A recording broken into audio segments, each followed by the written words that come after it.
Welcome to another episode of What Brings You In Today. I'm Erica Bennett. And I'm Taylor Fisher. And we just want to thank all of our listeners for tuning in today. If you haven't already, please like and subscribe so you can stay up to date with all of our new episodes.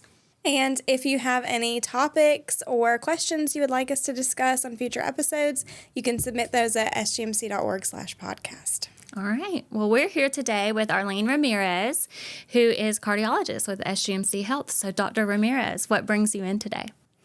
I'm here today to talk about heart health. All right. Well, tell us first a little bit about you because you're relatively new to our health system. So give us a little background and what led you to a career in cardiology. So I'm originally from Cuba. And when I was studying medicine there, I had a lot of exposure to cardiac disease. And I wanted to find a specialty that gave me the opportunity of helping people, and I found that in cardiology. There is too much medications, technology that we could offer and that we could see results. And that made me passionate and made me choose this career and this specialty. Did you always know you wanted to be a doctor or what kind of? So when I was younger, I thought that I wanted to be a journalist, but then I didn't find a lot of purpose and satisfaction, and I decided to choose something that will be more rewarding, and I think medicine is that. And you still get to be a little bit of a journalist, investigative. You get to figure out what's going on I love in that. all your patients. Yeah. I also thought I wanted to be a journalist too, and I did not end up going that way. So I feel like what we do is rewarding too, especially in the healthcare field. I really enjoy it. Mm-hmm. Mm-hmm. So you've been here for how long? Not very long. A month. Okay. Well, what did you think it so far? I like it. Good. It's a very welcoming place. I enjoy a lot working with my team. I think we have an amazing team in the cardiology clinic. And I love that this hospital is growing and is embracing new technology, new opportunities to take a better care of our community. Definitely. We're excited to have you on because you are the only female cardiologist that we have, or the only female in that whole area, and we really wanted to have you on, especially for the woman's perspective on heart health, because it can be a little bit different than, the presentation as far as what the issues are and everything. Sure. So I think we can just dive right in. What are some of the most common conditions you're seeing in your clinic for what patients come in with? I see a lot of people coming with chest pain, coronary artery disease, with cardiac arrhythmias. There are a lot of people complaining of having palpitations, heart failure. I would say that these are the most common pathologies that so far I've seen. Well, we had the opportunity to interview Dr. Sohinki just recently, so it was nice to get his perspective on cardiac electrophysiology. How does general cardiology, we've interviewed interventional cardiologists now, we've interviewed the cardiac AP and heart surgery, but we haven't had just a general cardiologist. So tell us a little bit about what you see here in our area. What's your typical, patient population? I think most of the time we are the first phase and the phase at the first encounter that patients have with a specialty in general. We are the doctors who listen first what is the main problem, and we try to solve the puzzle. Once we find what is going on, for example, once we find that the patient has an electrical condition of the heart that requires an electrophysiologist, we are the ones who refer them to the electrophysiologist. Or when the coronary artery disease is severe enough that has not been responding to medical therapy, where the interventional will help us with procedures like percutaneous cutaneous intervention like stents, or if they have a severe valvular disease, we refer them to the cardiothoracic surgeon or our structural cardiologist for either, for example, aortic stenosis for a TAVR versus like an open heart surgery. So we are the first one in line. We are the first ones who talk to the patient, get to know them, listen to their symptoms, their complaints, and then make the diagnosis and route them to a more specialized help if needed. Mm-hmm. Are most patients, so if they, do you tend to provide more medication, do you think, for those that maybe don't need specialists? What kind of options are there for heart issues? I mean, I know it probably goes, for example, probably a loaded question, but... Patients who have chest pain, and we diagnose them with coronary artery disease, which basically is like when you have plaques in your coronary arteries that are making your heart not to get a good blood supply. According to the guidelines, the first thing that we should do is try medications, unless like there are severe lesions in certain vertebrae, but I will not enter on those details. But it's like you should treat them with medications, and if that fails, then for their quality of life, you try other interventions. Gotcha. Yeah. But I will say in general, I love prevention. Mm-hmm. I think that the best medicine is not the one that cures, it's the one that prevents the problem. So I usually pay a lot of attention. Even if they are coming for palpitations, I always check, like, what is your cholesterol? Mm-hmm. Are you diabetic? If you are diabetic, are you taking cholesterol medications? Because all diabetic patients, regardless of what is the cholesterol level, they should be on cholesterol medications to prevent coronary artery disease. Are you a smoker? What are we doing to make you to quit smoking? This type of things. Yeah. Well, we also interviewed Norma Brown, who's our diabetes education specialist. So it's interesting that you said the relationship between all the different specialties it's all interconnected, which I think is which is good that we have all these different specialists that can work together to kind of help with the patients be able to get the right care for their issues. And you just mentioned smoking, so that's kind of a lifestyle thing. Do you see that a lot of your patients, there are lifestyle modifications that they need to make? Oh, yes. Unfortunately, we see a lot of patients in our clinic who are either like overweight or with different grades of obesity. And obesity is linked to multiple heart conditions. For example, electrical problems of the heart, like having atrial fibrillation or having a lot of premature ventricular contractions or other type of arrhythmia. So it's wonderful that we have here a weight loss clinic that we can refer. Also, obesity is linked to obstructive sleep apnea, which is another condition that it goes hand to hand with heart problems. So I try to refer a lot of patients to that clinic to make sure that they get diagnosed and get proper treatment to prevent further complications in the future. Right. Yeah, sleep being so important again.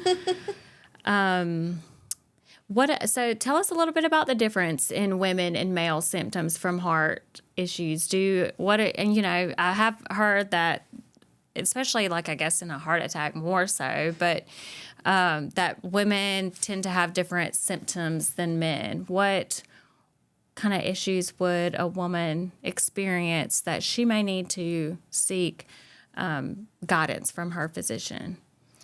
So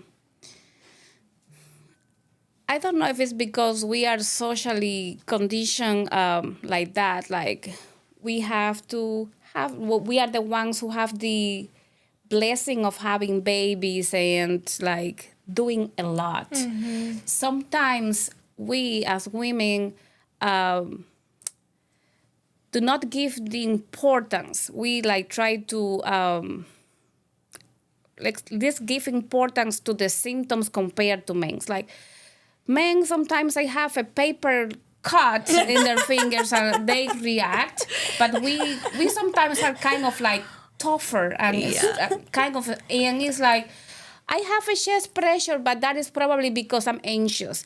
Women try to blame a lot symptoms to anxiety or panic attack or those type of things. And unfortunately, because of this, they can get undiagnosed or they can get complications. And I can tell you, probably some of the worst cases that I'm seeing in my career are women who have neglected their symptoms, and when they come already with a complication because they were having indigestion for a long time, and it's like, oh, I just have GERD, but they were having a heart attack. They were diabetic. They didn't know that they were diabetic, and they came with a rupture in the vein, like in the wall. So I will say having any type of chest discomfort, the new guidelines, they are running away from the term chest pain, because sometimes you ask, do you have chest pain? And people say, no, I don't have pain, but I'm having a discomfort. And just having a discomfort, like a pressure, maybe not a pain. Or something, a squeezing, or it requires evaluation, because we always have to put things together, and is in that puzzle that we have to fix is, what are your risk factors? Sometimes they have family history of premature coronary artery disease, like relatives who have been diagnosed with coronary artery disease in their 50s. That is important. Or they have been smoking for so long, or they are diabetic, and then they come with chest discomfort. You have to take that seriously. You cannot say that is a panic attack. Mm-hmm. That's really interesting, the comparison you made about the men and the women's tolerance to pain. That is very true. And I could see us just explaining it away but the other thing that we do is, if our significant other is having issues, we're like, go to the ER, you need to get care. It's such a role reversal. We're the ones that make them go get care, but we won't necessarily do it for ourselves. About ourselves. Exactly. Yeah. Well, I experienced indigestion for the first time since being pregnant, and it was kind of like that pressure and that uncomfortable, and I did ask several people. I was like, am I dying? Am I having a heart attack? But no, it's just indigestion, which is something common that you could pregnancy. Expect when you are pregnant. Right. Mm-hmm. But it's always good to seek the opinion of a medical professional who can figure it out, your symptoms. Yes. And again, I'll express the importance of having a primary care physician.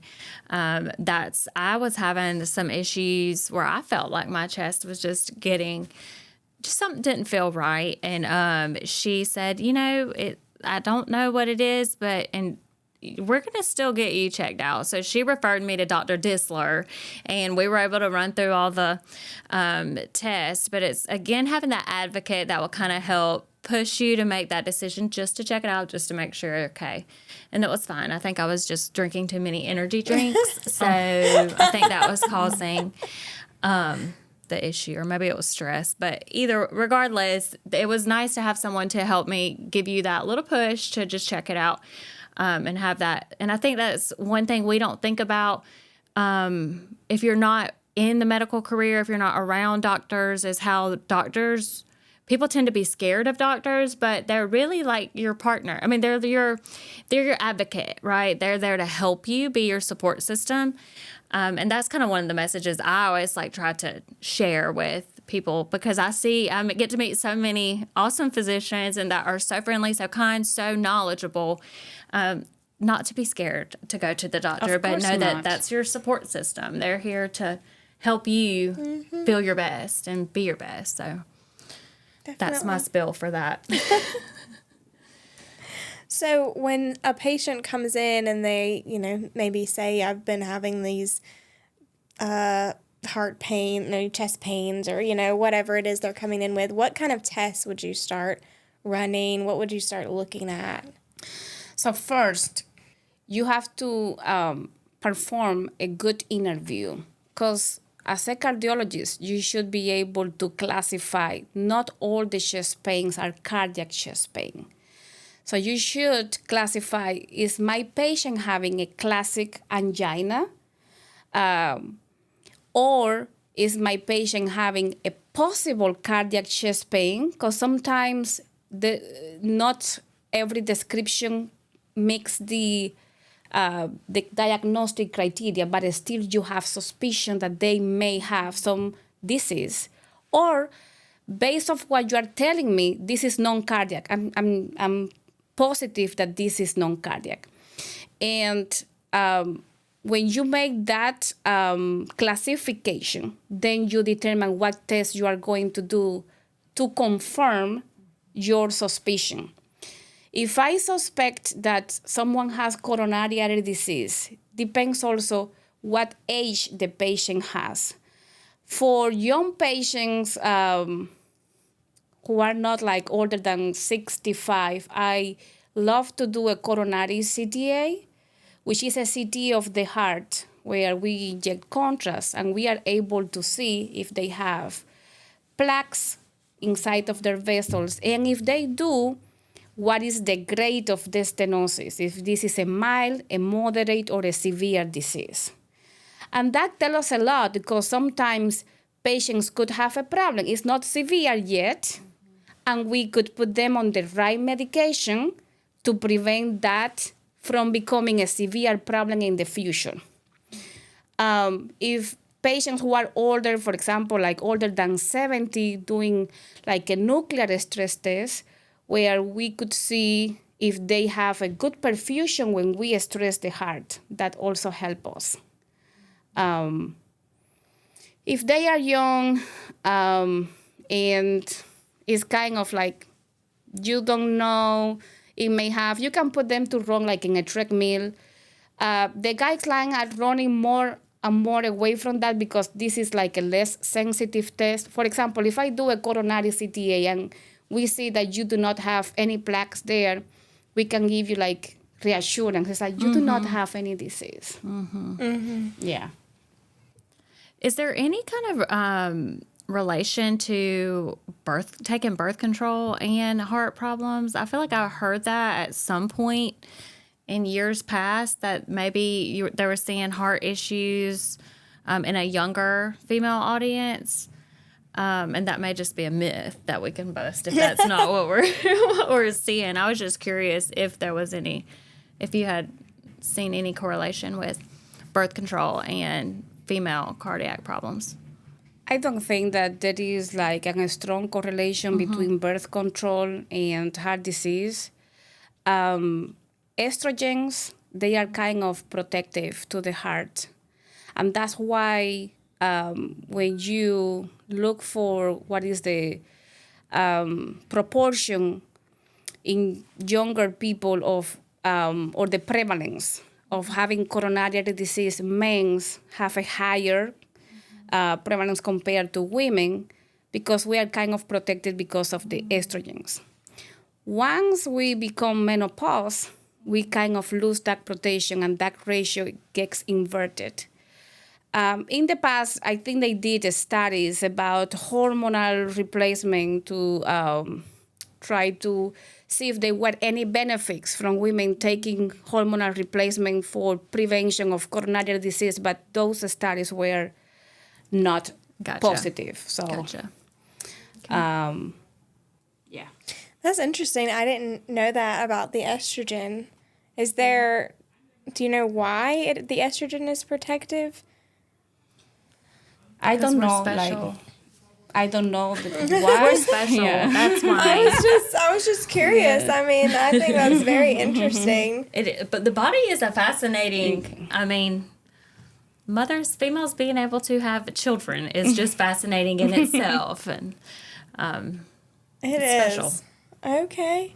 Is there any particular patient story that you have that you've treated, anything that was like something that you were like, I'll never forget this experience or this situation, maybe that was particularly impactful to you? I had one patient when I was doing my fellowship. She had history of seizures since she was a baby, and she presented to the ER with tonic-clonic seizures, which basically is the generalized seizures when they are checking. And that was a new pattern from her, because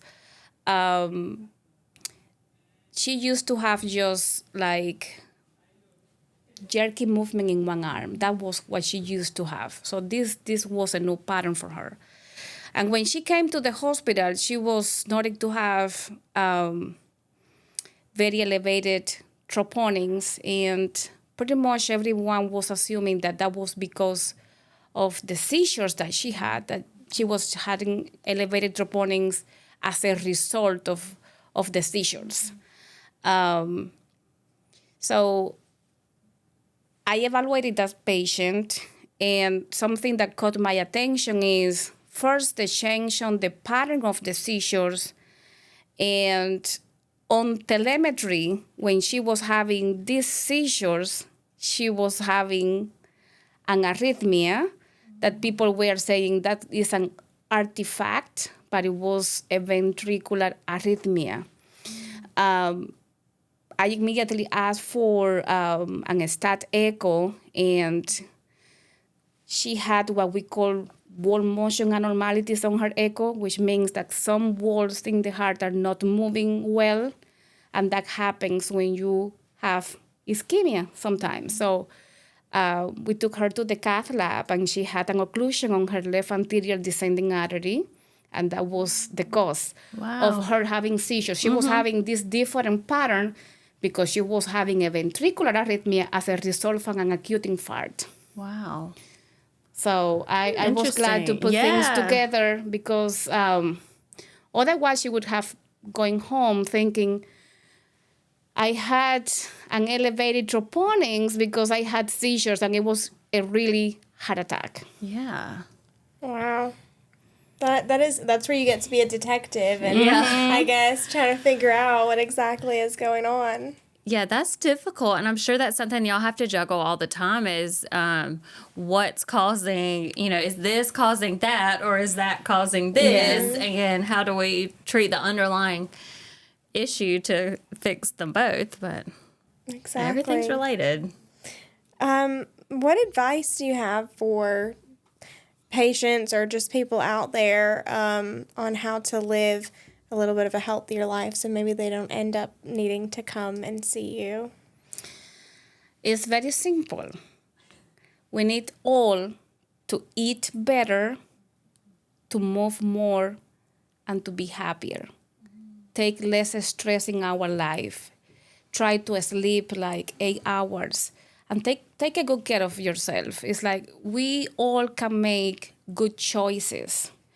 When we go to the cafeteria, we have many options, but we have the power of like making good choices and good selections for our health and our future. That's what I would say. That is, I think, is the core of all the prevention that we do. If you eat better, if you exercise more, you're not going to increase weight. You're going to be healthy. And if your stress level is low, that also will protect your heart.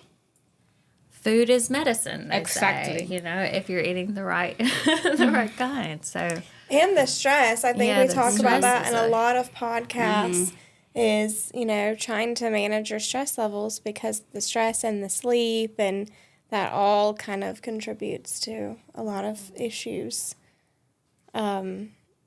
I wonder if that is another thing, men versus women, the stress levels. We are more OCD. No digs to all the men out there, but we kind of do it all. Well, we do take, you do take a lot on yourself. as a woman of taking care of other people and the, the home and careers, and that is very stressful. It is. And then you put things off like we talked about. So, and put off the good. A lot of times we sacrifice the things that we need to be doing, like walking more or doing some of that self-care, because we feel like we should be doing something else instead for someone else. And I think all doctors agree that it's important to exercise that self-care. So we can't use that as an excuse anymore. We need to prioritize your health, your own health, because if you don't do it, no one really will until you're at the level where you're seeking professional help. And then, of course, they're your partner, but you still have to ultimately make the decision yourself that you want to lead a better, healthy life. So it's a challenge, though. It's hard. It is. It is hard. do you see that the patient's family or support system is a very important part of them being able to do that and manage their conditions? 100%. When you have your family as a team supporting you, for example, someone who wants to quit smoking or someone who wants to lose weight, having support from their families, like you can do it, maybe sometimes like exercising with them, supporting the changes on the diet. For people with heart failure, for example, encouraging them to keep a good diet, like lowering salt, like watching the amount of fluid, measuring their weight, taking their medications and being compliant with their medications. That's important.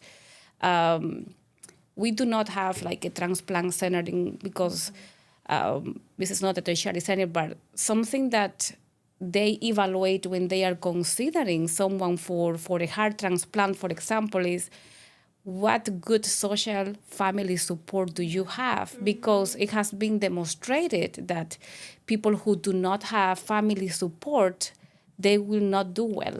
Yeah. Because you still have to make that transition in that lifestyle once you receive a new heart. Yeah, that's tough. But family support is key. But again, it's prioritizing that healthy, making that, putting it out more in the forefront and not on the back end, which I think we've kind of as a society tend to glorify, our career goals and our family goals and all these accomplishments. But underneath all of that, you're still people. You're still a human. Got to take care of yourself. Yes, definitely. But on that congestive heart failure topic, we did implement here, I guess it maybe 6 months ago, outpatient case management for our hospitalized patients who leave with congestive heart failure for that purpose, to kind of help guide them and help them make those transitions and make sure that they're weighing themselves every day and that there's not any changes that need to be looked into so that they can maintain that healthy lifestyle and don't end back up in the ER and back in a situation. Because it's challenging to someone end up here in the hospital, they figure out they have CHF, and then their whole lives change because they have to now live this new lifestyle that they're not used to. So that's one program that's been very successful. We've seen it's early in its stages, but it's been showing already that a lot of the patients that we're reaching out to and having those daily conversations with it's beneficial to them to get that little extra support at home once they've gotten home. So we look forward to expanding that to other areas too. Do you have any final thoughts you'd like to leave us with? Any words of advice or anything for our listeners about heart care in general? I think we have been talking in general. I will be just repeating myself, but I will say I would recommend to keep a good and healthy lifestyle, please take care of yourself. Whenever you have symptoms, seek medical attention. Don't try to diagnose yourself or look for answers in Google, because sometimes those answers are not the right correct ones. answer. Yeah. And I think the early that we could diagnose a condition, the better, the less complications that patients will have in the future. And just try to have a better and happy life. That's what I will say. All right. Keep it light. That sounds good to me. So thank you so much, Dr. Ramirez, for joining us today. We've really enjoyed it. And thank you to all of our listeners for tuning in today. And if you have any topics or questions you'd like us to discuss on the next episode, so you can submit those at sgmc.org/podcast.